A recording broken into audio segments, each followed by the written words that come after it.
Energy जो है वो प्रिज़र्व करने की चीज़ है, उस चीज़ के लिए, उस काम के लिए जो कि इम्पोर्टेंट है।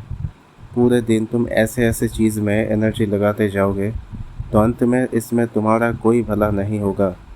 जैसे कि कोई आदमी आया और तुमसे उल्टा-सीधा बहस करने लग गया, तुम भी अपने अपनों में खोए हुए उस पे बहस करने लग जाओगे।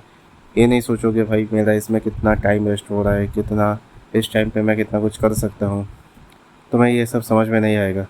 बस उसने कुछ बोला तो उसे पलटवार कुछ जवाब देना ही पड़ेगा, वरना हमारा ईगो सैटिस्फाई नहीं होगा।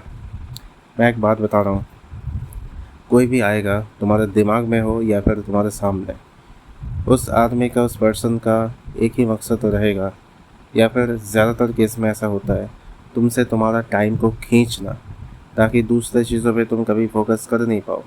अगर तुम्हारा हैबिट है कुछ भी किताबें पढ़ना या फिर वॉकिंग करना, कुछ भी, वो यही चाहेगा कि तुम उस काम को ध्यान से कर ना पाओ। वो तो पहली बात तो यह है कि वही चाहेगा तुम कर ही ना पाओ। अगर तुम कर भी लोगे तो तुम पूरे फोकस के साथ नहीं कर पाओ। ये लोगों का मकसद होता है। उस मकसद को पहले तुम समझो। लोग यहाँ पे क्या करने आते हैं, जो बिना वजह कुछ भी उल्टा सीधा बकते रहते हैं हमारे सामने। उसका असली मकसद क्या होता है? हमसे हमारा गोल को छीनना। तुम्हें उस ट्रैप में बिल्कुल भी नहीं फंसना है।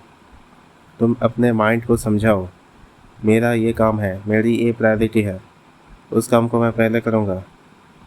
वो काम जब तक नहीं होगा तब तक दूसरा किसी भी चीज़ में मैं अपने आप को उलझने नहीं दूँगा। ऐसे करके डिसिप्लिन लाना पड़ता है ना, तभी लाइफ में आगे बढ़ोगे। तभी तुम्हारा माइंड जो है शांत रहेगा, सही चीज़ में तुम इन्वेस्ट करने लग जाओगे।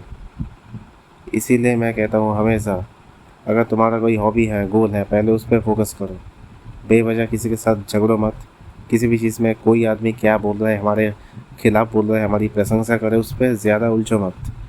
अगर छोटी सी प्रशंसा तुम्हें 7वें आसमान पे चढ़ा देती है, तो समझ लो एक बदनाम भी तुम्हारा पूरा दिन खराब कर सकता है।